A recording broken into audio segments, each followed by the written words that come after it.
ایک چھوٹی سی مثال امام موسیٰ کاظم علیہ السلام کے زمانے تک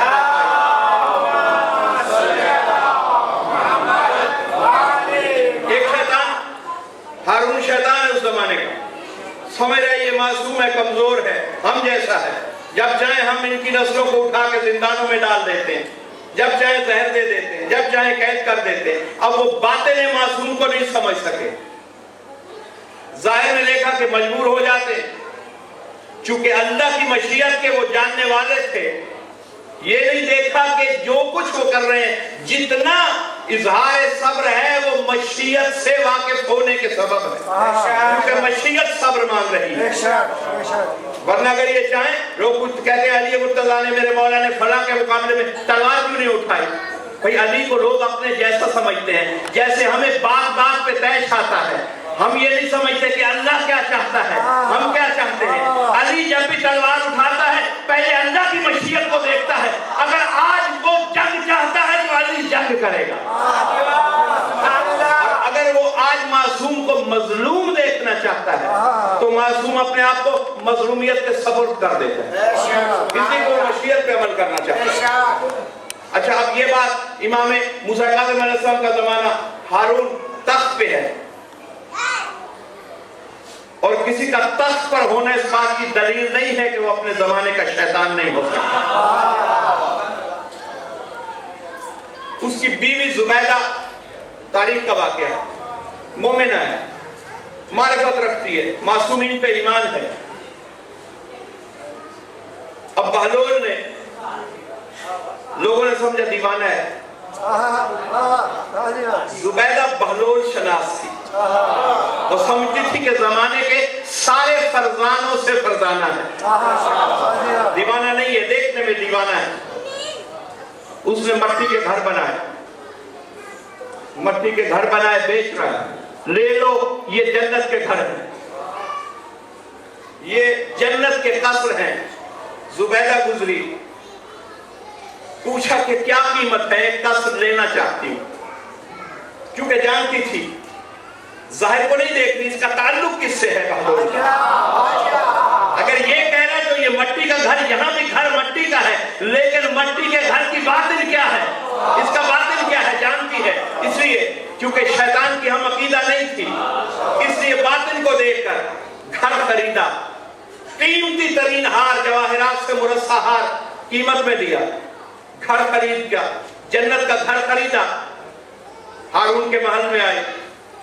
ہارون نے بھی واقعہ دیکھا تھا، حیران ہو کے کہتے ہیں یہ کیسی جنت، کبھی جنت کے گھر مٹی کے گھروندے بھی ہو سکتے ہیں، یعنی وہی بات پھر مٹی پہ نظر ہے، یہ مٹی کے گھر، یہ کہاں جنت کے، یہ جنت کے قصر کیسے ہو سکتے ہیں۔ اب آیا، رات کو دونوں سوئے، اور ایک نکتہ پیش کرنے جا رہا ہوں آپ کی خدمت میں، رات کو سوئے، خواب میں کیا دیکھا، بہلول نے، ہارون نے دیکھا، ہارون نے خواب دیکھا کہ حقیقت میں یوم حشر ہے، جنت کے دروازے پر کھڑا ہے، وہ جنت کے دروازے پہ کھڑا ہے، اور کوشش کی اس نے کہ قریب جا کے جنت میں جھانکے۔ اب رضوان جنت بھی کھڑے، جنت کی فورس کھڑی ہے، رضوان جنت کھڑے ہیں، اس نے سامنے جو نظر کی ایک قصر نظر آیا، ہی قصر زبیدہ، اس کے اوپر جس طرح بہلول نے انگلیوں سے لکھا تھا اسی رسم الخط میں لکھا ہوا، اس کو وہ رسم الخط یاد آیا کہ بہلول کا رسم الخط اور یہاں لکھا ہوا ہے جنت کے اندر، حقیقی جنت میں، ہی قصر زبیدہ، بڑا حیران ہوا۔ اب اس نے جب سامنے قصر زبیدہ کو چھانکا، اب جنت میں دائیں بھی دیکھا، شاید کہیں میرا محل بھی نظر آ رہا ہے، پھر بائیں دیکھا، شاید کہیں میرا محل بھی نظر آ جائے، اس وقت سے اب تک دائیں بائیں دیکھ رہے ہیں۔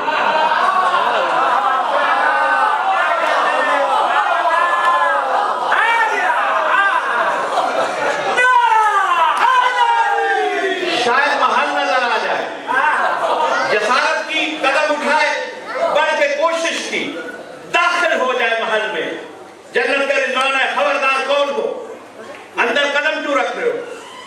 کہنے لگا یہ میری زوجہ کا محل ہے۔ تو کہنے لگے پھر کیا ہوا؟ کہنے لگے زوجہ کا محل میں جانا چاہتا ہوں۔ فرشتوں نے کہا یاد رکھ یہ تیری زمین نہیں ہے، یہ تیرا بغداد نہیں ہے کہ تو جب چاہے اپنی زوجہ کے محل میں چلا جائے۔ یہاں کا قانون زمین کے قانون سے الگ ہے، یہ جنت کا قانون ہے، یہاں وہی جا سکتا ہے جس کا محل ہے۔ یہ اگر زبیدہ کا محل ہے، تیری بیوی ہے، تو تو اس میں نہیں جا سکتا۔ پتا چلا اس جملے سے یہ پتا چلا، جو نقطہ پیش کرنے جا رہا ہوں، اس نقطے سے یہ پتا چلا کہ یہ لازمی نہیں ہے۔ جنت کا قانون یہ بتاتا ہے کہ لازمی نہیں ہے کہ اگر زوجہ کا محل ہو تو شوہر اس میں چلا جائے۔ تو وہیں سے سمجھ میں آتی ہے بات، یہ بھی لازمی نہیں ہے کہ شوہر کا محل ہو تو کوئی زوجہ اس میں چلی جائے۔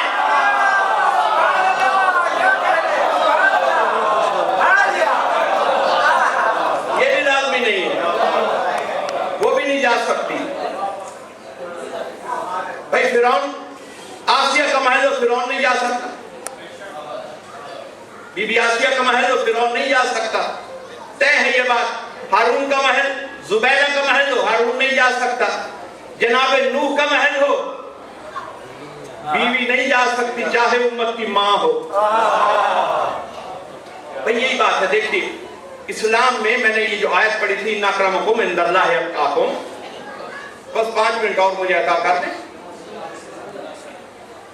کہ ہم صرف تقویٰ دیکھتے ہیں۔ اللہ کے نزدیک سٹینڈرڈ تقویٰ ہے، عمل ہے، یہ نہیں ہے کہ آپ کا رشتہ کس سے کیا ہے۔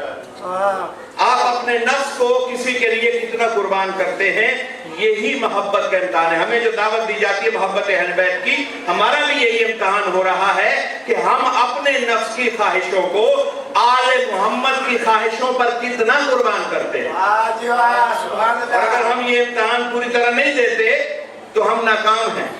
اپنی خواہش کو، اپنی جبلت کو، اپنی فطرت کو قربان کیا جائے، یہ ہے امتحان۔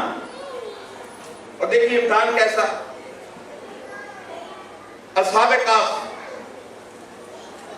ان کے ساتھ ان کا کتا بھی سو رہا ہے۔